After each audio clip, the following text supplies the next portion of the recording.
Bueno, hoy estamos acá en un nuevo episodio de Birds de Otto Life. Para mí es un honor, siempre digo cada invitado es un honor enorme. Y hoy lo tenemos por primera vez, es el segundo masculino que tenemos en nuestro estudio. Y para mí es un ser con mucha sabiduría, muy diplomático en su conocimiento. Es un honor presentarlo a Gastón, corregime si no lo digo bien el apellido, Ortubia, ¿sí? Él es licenciado en obstetricia y es jefe del área de obstetricia de Villa Mercedes. Sí. Así que él es un padre para todos los que forman y que están ahí con vos siguiendo tu palabra, que es tan sabia, Gastón. Y te escuchaba hace rato todo lo que veníamos hablando, el aporte tuyo de una persona con tanto conocimiento, tan humano y con tanta calidez, ¿no? Que es lo que el mundo pide cada vez más, al menos desde la parte mía personal. Y de la salud y de la vida, que es lo urgente que tenemos como humanidad. Así que bueno, bienvenido. Bueno, muchas gracias. Un honor ser el segundo varón invitado. Entonces, sí. Yo soy el coordinador de la dirección de la carrera de la licenciatura en obstetricia de la Universidad de Villa Mercedes, que es el espacio académico en donde se forman obstétricas que, bueno, son profesionales que acompañan a mujeres, a infancias y a familias a lo largo de todo el curso de su vida. Para siempre. ¿Y qué te llevó a esa profesión y que veo que la tenés tan en tu ser? ¿Qué fue lo que llevó a ese Gastón a que hoy esté acá? Bueno, en principio los aspectos que tenían que ver con la salud o de los cuidados de la salud era una primera inspiración, pero después sobre todo estar criado en comunidad de mujeres. Sí. Qué importante. Yo tengo mi papá y mi mamá, claramente, mi familia, pero mi familia más ampliada tenía que ver con mi abuela, con mis tías, con mis primas, que eran eran figuras muy fuertes en mi dinámica familiar. Entonces, bueno, fundamentalmente eso. Después fue una elección un poco difícil por estereotipos de género, claro, ¿no? Por eso. Era una carrera, en mi familia hay profesionales de salud, entonces cuando señalaba que quería hacer y decía esto, era como, bueno, fíjate que son todas mujeres. Claro. O incluso hasta el 2001 en algunas jurisdicciones por ley los varones no tenían permitido estudiar.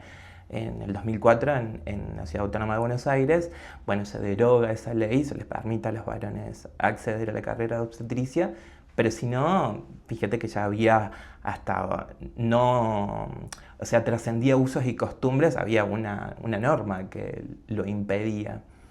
Entonces, bueno, me costó mucho tomar esa decisión, el punto de preguntar si había varones inscriptos, y eso determinaba si me inscribía o no. E incluso me inscribí al ciclo básico de otras carreras de salud y después iba a ir viendo porque, bueno, me daba vergüenza. Claro, pasa que fuiste el pionero de algo que era totalmente femenino. Un poco rompiste, digamos, una creencia o una forma que le abriste y hasta inconscientemente, ¿no? Decir, bueno, vengo a liderar una nueva figura. Sí, un poco así. Y bueno, después en el ejercicio nunca tuve una dificultad, una barrera para vincularme con mujeres y con sus familias. Quizás sí, nuevamente a nivel institucional. Claro, eso, no a lo mejor a nivel familia, pero más a nivel institucional. Cuando llegué a una de las primeras maternidades donde empecé a trabajar, Bueno, las habitaciones las compartíamos con la pediatra, con la tocoginecóloga, todas eran mujeres. Claro. Entonces, ¿dónde la metemos? ¿A dónde vamos? Nadie quería dormir conmigo. ¿Qué? Entonces, eso también era una suerte de, no sé si impedimento, pero algo que interpelaba a las personas sobre qué hacemos. Bueno, pero ahí con estaba esto. muy claro qué era lo que realmente amabas, Sí, también. ¿no? Porque cuando uno ama es, ¿no? Llevar adelante no lo fácil, sino los desafíos. Sí, trascender también, bueno, estereotipos, prejuicios. Claro, por eso muy, muy valiente de tu parte y tener en claro que allá era tu norte y era lo que amabas, ¿no? Y mientras tanto había matices. Hoy lo veo como algo tan simple, pero en su momento cuando Por uno tiene 17 años, Son muy chiquitos. y bueno, en otra época también, ¿no? Sí, ni hablar. Cuando yo elegí esto, miren, no existía educación sexual integral, ¿no? Que es una ley, un programa que se sanciona en el 2009, es decir, que de ahí en más empezaron a aparecer otras formas de enseñar y de educar en relación a la sexualidad, la afectividad, la perspectiva de género, de derechos. Como de ahí para atrás era una nebulosa todo eso, o un tabú también. Y en las familias también. Sí, sí, los tabúes y las viejas, no sé si las viejas costumbres, ¿no? Pero era en el sistema se trabajaba así y se decía de cierta forma, entonces algo nuevo, y más en el sistema, digamos, de salud, que a veces cuesta, ¿no? Que puedan ayornarse a las nuevas formas. Sí, sí, sí, sí. Y Gastón, ¿qué es lo que vos hoy ves con tanta experiencia, ¿no?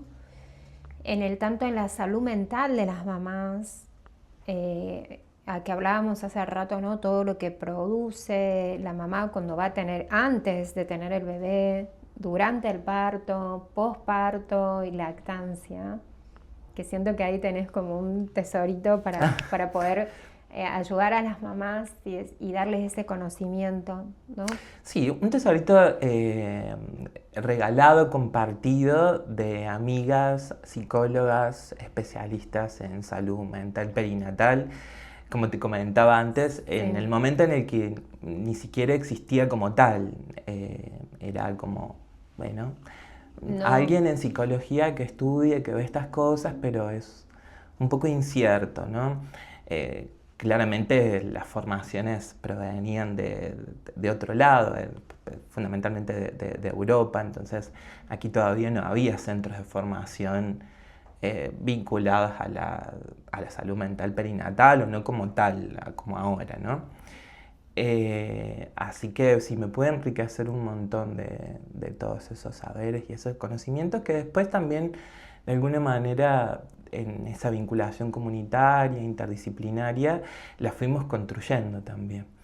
Y francamente sí, me resulta un pilar fundamental en las personas en general, pero si nos circunscribimos aquí en la perinatalidad y en una persona gestante, bueno, hay aspectos impresionantes como bueno, la matresencia, como la transparencia psíquica, como las nuevas vías neuronales que se generan, como distintos mensajeros químicos, hormonas, neurohormonas, operan sobre el cerebro de esa persona gestante y también sobre esa persona en desarrollo, en gestación y después cuando nace también, ¿no? Porque en ese momento son una unidad. Sí, están muy relacionados. Son una unidad vinculadas por una placenta, entonces están intercomunicados,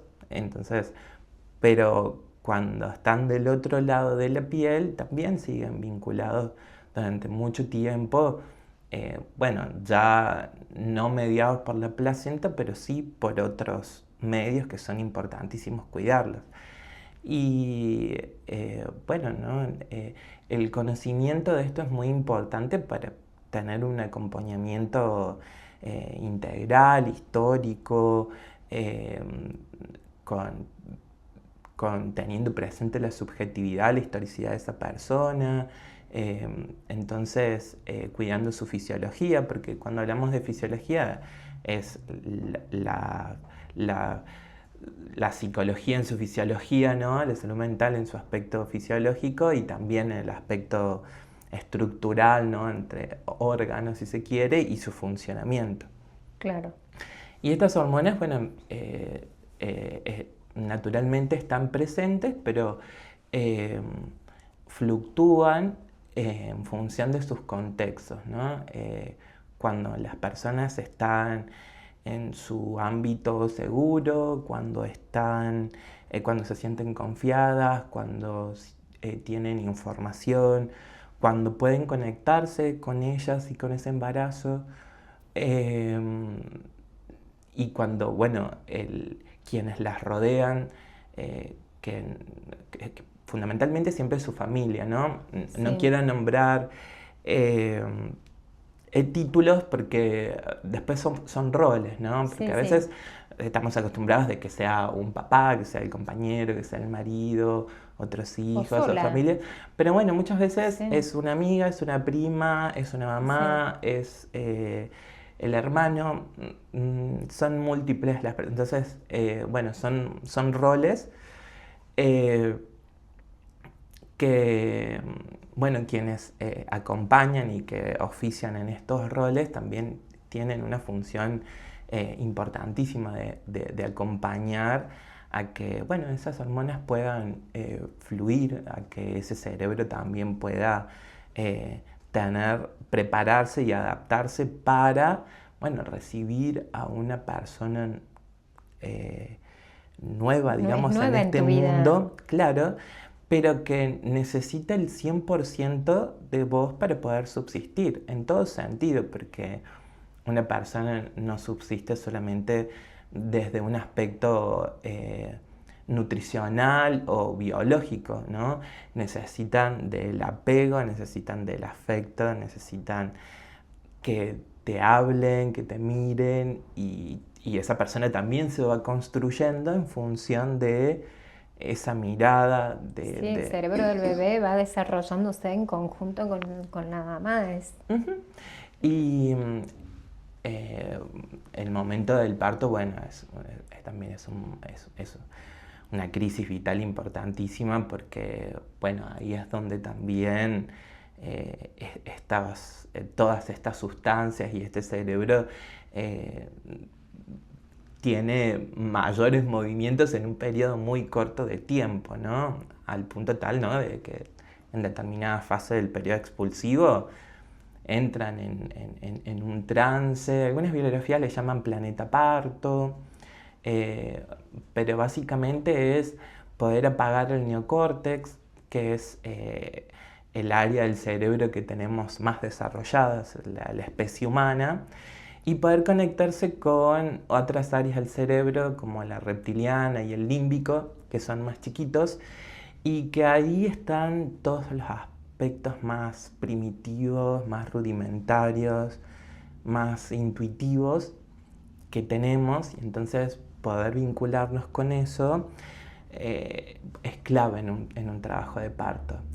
Entonces, bueno, si alguien todo el tiempo nos habla, si vemos caras desconocidas, si estamos en un ambiente que lo percibimos como hostil, si no tengo la libertad para moverme, para alimentarme, para hidratarme, para ir al baño, bueno, es difícil que uno se conecte con esas áreas porque si no está conectado acá con el neocórtex, mirando a la defensiva, evaluando. Entonces las personas que cumplen el rol de filtrar o de que esa burbuja se mantenga es quien está acompañando, ¿no? Que suele ser el compañero, el marido, el esposo, el novio.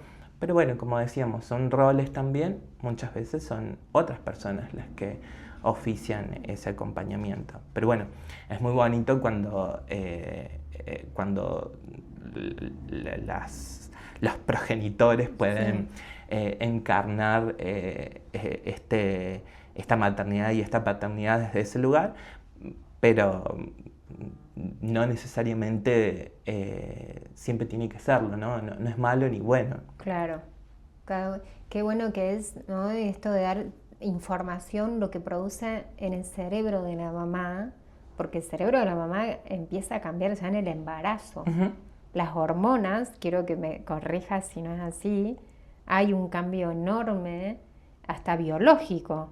Y aumenta la progesterona, que es la hormona especial del embarazo, y bueno, empiezan a suscitar de a poco otras sustancias, ¿no? La prolactina, que siempre la nombramos mucho vinculada a la lactancia, pero ya está presente. De hecho, es un mediador muy importante en el cerebro materno para preparar la conducta maternal. Y de hecho, en el trabajo de parto también hay una fuerte liberación en el último momento que eh, ayuda a finalizar la maduración de los pulmones. Después tenés otras hormonas como las endorfinas o las beta-endorfinas, que son analgésicos y anestésicos naturales, que van bailando con las otras hormonas, ¿no? Cuando la oxitocina genera una contracción que hace que el útero, el músculo del útero se contraiga, después relaja de a poco, y cuando va relajando, las que aparecen son estas otras endorfinas, estas beta-endorfinas. Entonces las mujeres se relajan, se duermen, están como si estuviesen, no sé si la palabra es drogadas. Sí, pero en un estado... Sí, en un estado de mucho éxtasis, de mucha relajación. Vuelve la contracción, ¿no? Entonces es lo que va permitiendo que vayan pudiendo surfear estas olas de contracciones, que pueden ser más o menos molestas, porque es un poco subjetiva la interpretación del dolor. Sí, sí. Entonces, bueno, hay personas que lo perciben como una molestia, otras realmente como un dolor. Entonces, eso también es un poco muy subjetivo, pero lo cierto es que todas las personas perciben, registran las Claro, pero qué contracciones. importancia es tener esas herramientas del entorno y de saber cómo funciona tu cerebro. Es cómo entreno mi cerebro, ¿no? Para poder surfear esas olas, identificar qué es el dolor, a qué viene el dolor y cómo lo llevo a mi cuerpo. Bueno, Interpreto que es todo neuronal.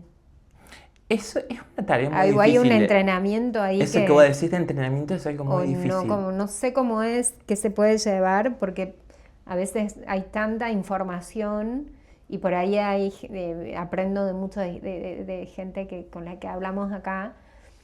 Y bueno, hay un libro que yo leo mucho y sigo mucho a Joe Dispenza, que habla de la preparación del cerebro, ¿no?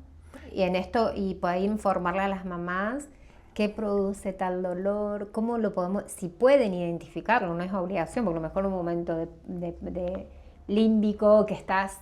Yo cuando tuve mi parto de mis gemelos por parto natural, yo me fui y los vi cuando nacieron. Claro.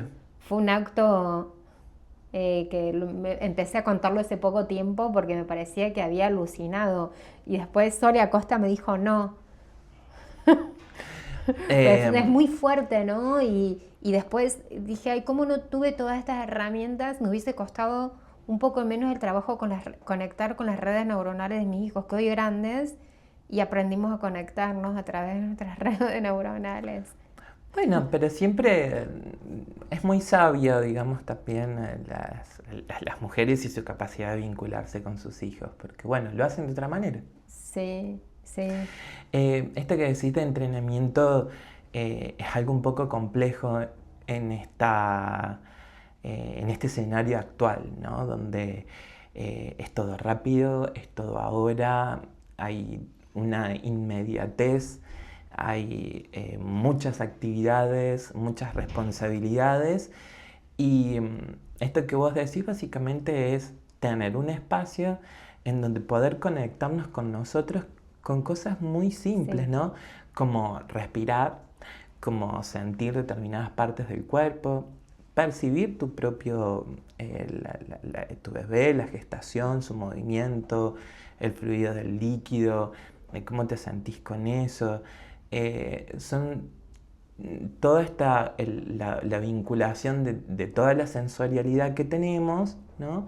Pero bueno, es muy difícil porque, bueno, ¿no? En este ritmo actual, por ahí eso, vas a CrossFit, vas acá, vas allá, y Sí. no ese momento.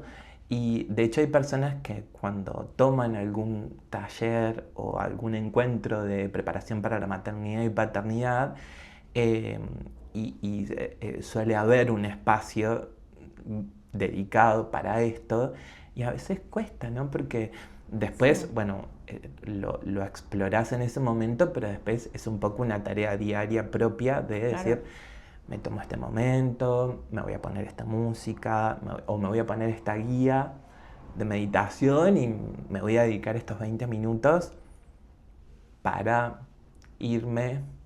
Para empezar el camino. Sí, y de esa manera es que podés ir como haciendo esta suerte de entrenamiento. Si no, de repente, bueno, en ese momento del parto es algo muy... Sí, cuando yo decía entrenamiento es decir, bueno, me tomo este tiempo, apago los distractores y empiezo a conocerme, ¿no? ¿Qué le sucede a mi cerebro? ¿Qué le sucede a mi cuerpo? ¿Qué se despierta en mí? ¿Qué emoción trae? ¿Qué cosas me trae, ¿no? Todo. Bueno, pero hay que estar Habla. dispuesto a hacerlo también. Sí. Y bueno, es muy importante también alguien que nos acompañe porque suscitan muchas cosas, ¿no? Con esto que te decía de la transparencia psíquica, el cerebro afloran muchas crisis o conflictos viejos, quizás de cómo fui maternada, Sí, de cómo sí. fui paternada. Ahí se de cuenta que abre así y le pones una jarrita con agua y crece, crece todo. Total. Entonces, Sí. bueno, después, ¿qué hago con esto? Claro, pero hay mamás que por ahí me pasó a mí en lo personal, que cuando estuve embarazada, ¿no? Y era como un aturdimiento en mi mente, ¿no? Ujú. Decir, ¿cómo puede ser? Y eso me llevó mucho labor. Y hoy que lo entiendo de este lado y que lo explicas de esa forma, decís, che, tenía que ser así, Ujú. ¿no? Y qué bueno que no lo tomo como una alerta, sino lo tomo como algo biológico que me va a suceder. Y no tomarlo como algo que no entendemos, sino poder comprenderlo, Sí, ¿no? de hecho también, bueno, es muy importante para, no solamente para la persona, sino también para el entorno que acompaña. Mi compañera siempre tenía, ilustraba ciertas situaciones, esto, ¿no? De cómo el cerebro con las hormonas van bailando un poco en todo este proceso, pero que sobre todo en la parte del periodo expulsivo, bueno, todas estas hormonas que un poco mantienen la calma, la relajación, las relaxinas, estas endorfinas. En el momento del expulsivo empiezan a surgir otras que ya sí te ponen alerta, sí hay prostaglandinas, sí hay adrenalina, porque el bebé nace y se tienen que activar muchas cosas, ¿no? Tanto en el bebé como en la mamá. Entonces las personas ya se inquietan un poco, gritan, se mueven, tienen una fuerza que te agarran la mano y parece que Yo digo, te transformas en loba. una fuerza impresionante Sí, y mis compañeros siempre señalaban porque algunas veces personas un poco desde afuera o también desde adentro dicen se volvió loca, hay que calmarla y bueno, ¿no? En otra revisión sí. después académica charlábamos con estos mismos grupos de personas y decimos, no está loca, es el comportamiento, es la conducta esperable a nivel psicológico de una persona que va a parir, que está en su periodo expulsivo. Entonces, bueno, es importante el conocimiento para uno, pero bueno, también para el resto, ¿no? Que acompaña sobre todo ese escenario o un momento tan vital como es un nacimiento. Sí.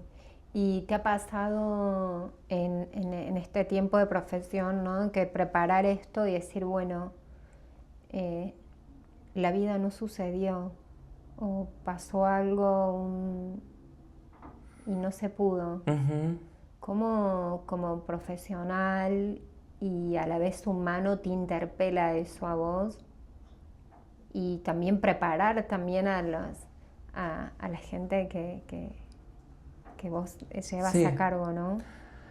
Porque es algo que sucede, hay muy pocas veces se habla de la muerte neonatal o un bebé puede ya estar sin vida en el vientre de la madre o durante las horas, y que es un tema bastante tabú eso, ¿no? Y sucede más de lo que nosotros pensamos. es un tema tabú. Mira, las estadísticas de abortos espontáneos Sí, o pérdidas gestacionales son muy altas.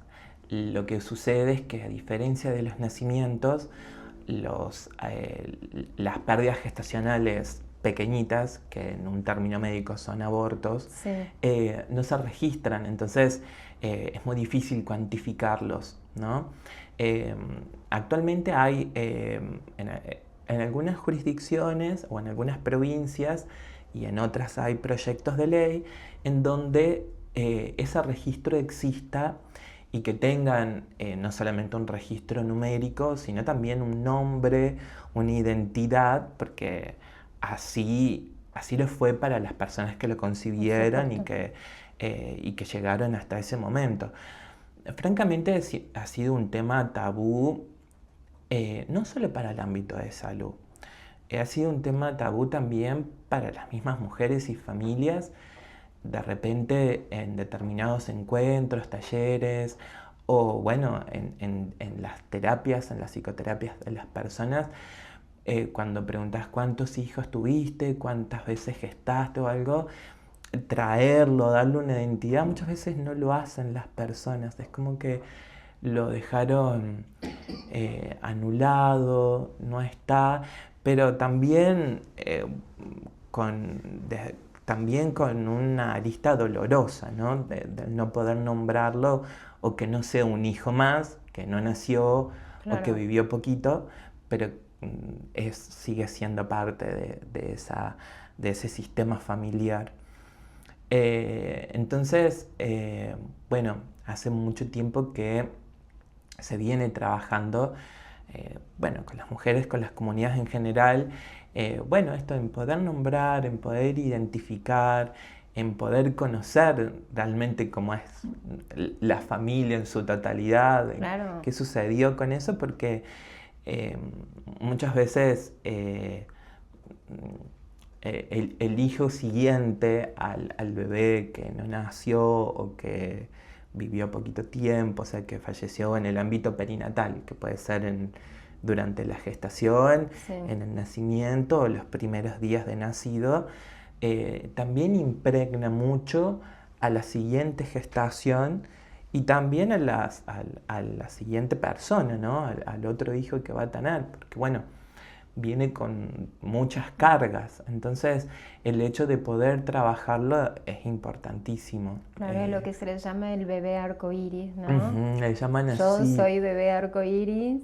Se me que mi mamá cuando tuvo a mi hermano, mi mamá no lo conoció. Se lo sacaron y no lo vio así y no lo vio. Y fue tremendo porque al pasar los años se trabajó y pasado muchos años, ahí me entero por una situación muy difícil que mi mamá no lo pudo despedir, no lo pudo ver y después vine yo y ahí entendimos muchas cosas a nivel familiar y es como, digo, esto no es una espiritualidad, esto es ciencia. Es ciencia. Es O ciencia, sea, el duelo forma parte sí, de la forma en la que tenemos de resolver una crisis vital que hemos tenido. Si hacemos de cuenta que no pasó nada, es algo inconcluso. claro, sí, sí, se vivía así. Y por ahí gente que habla y dice, no, yo también, pero no me animo. Pero Es como que hablar de la muerte es como, no, mira, hablar de la muerte y la vida es necesario. es difícil. Es difícil, pero es muy necesario porque sana. Ujú, sí. Es A mí me costó difícil, mucho entenderlo es también. muy difícil. Personalmente lo tengo bastante trabajado o medianamente trabajado el tema de la muerte y por eso siento que es algo necesario porque sana tu alma, tu biología, tu trauma y a tus hijos y a los que vienen. Sí. Pero tampoco se le estaba permitido a las personas. No, Entonces, bueno, en una asistencia sanitaria esto no te lo mostraban, era un desecho patológico. sí. Entonces, no era nadie. Sí, sí, Y era algo, bueno, era era, algo que no tenías tiempo para despedirlo, para verlo si querés, para percibirlo. También es como una forma de entender que esa persona ya no está o que ese hijo ya no está, porque, bueno, en un embarazo o en un nacimiento lo esperable es un nacimiento de vida, no de muerte. exacto. Entonces, Es muy ese fuerte, choque, es muy traumático, muy fuerte. interpretarlo es muy difícil. Entonces, estas herramientas que pueden ser simbólicas, como tener ese momento con ese bebé que ya no está, de poder darle un nombre, de poder llevarte un registro tuyo, una impresión palmar de un dedo, Sí, algo, algo. ¿no? Que te permita también significarlo simbólicamente, es muy importante para trabajar ese duelo. Y más allá de que es científico, ahora también es legal. La primera sanción en Córdoba por violencia obstétrica fue por, por una muerte gestacional, porque no, en el obrar, en la conducta que tuvieron, era un bebé de aproximadamente 20 semanas, si mal no recuerdo, que bueno, su mamá nunca lo pudo ver, no le despidieron, no le dieron información, eh, ningún tipo de registro en relación a qué había pasado ni con su proceso de nacimiento, que claramente estaba con una amenaza de parto prematuro, pero no tuve información desde allí, ni tampoco de qué pasó ¿Qué con su pasa hijo después? después. Y muchos años después, en el 2018, el caso fue previo, se sancionó la primera acá en Córdoba y fue por una muerte gestacional que fue tratada de esa manera y fue considerada violencia obstétrica. Muchas veces lo Mm, consideramos a la violencia obstétrica justamente como en el nacimiento, en el sí, parto sí. o en el trato materno o del recién nacido, pero en este caso el primero fue paradójicamente de un bebé que no había nacido Sí, muy vivo. violento, ¿no? Fue muy Muy violento. violento, violento el trauma de esa mamá, que lo va a llevar, ¿no? Un gran trabajo sanarlo y después volver a confiar en tener otro bebé, en qué situaciones voy a volver a tener este bebé, que no me repita lo mismo, bueno, a ella y a todo el clan familiar, porque eso queda celularmente, Y el miedo que queda. te vuelven a dispensar el mismo trato. Claro, es el miedo. Qué bueno, Gastón, de tener en esta humanidad alguien como vos, que siempre digo que todo sería más fácil si lo hacemos con amor o con pasión a lo que hacemos. Pues te veo y veo a una persona tan amante de la vocación, pero más allá de la vocación es tu persona. Es ¿cómo te explico? Va más allá de lo que es Gastón, ¿Verbalizas? Ajá.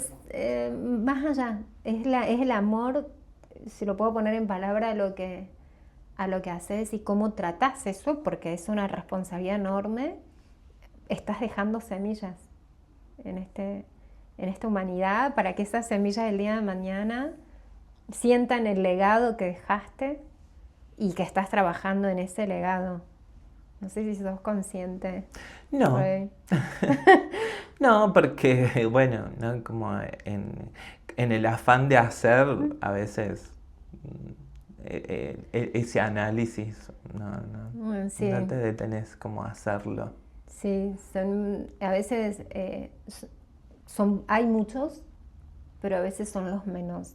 Y ojalá que esa semilla que vos dejes y que estás dejando se pueda multiplicar para que el sistema de salud que se pueda abrir a las nuevas formas, que todo con todo cientificado, ¿no? Todo bajo una estructura, bajo un acompañamiento de respeto, pero por sobre todo ese amor que transmitís vos.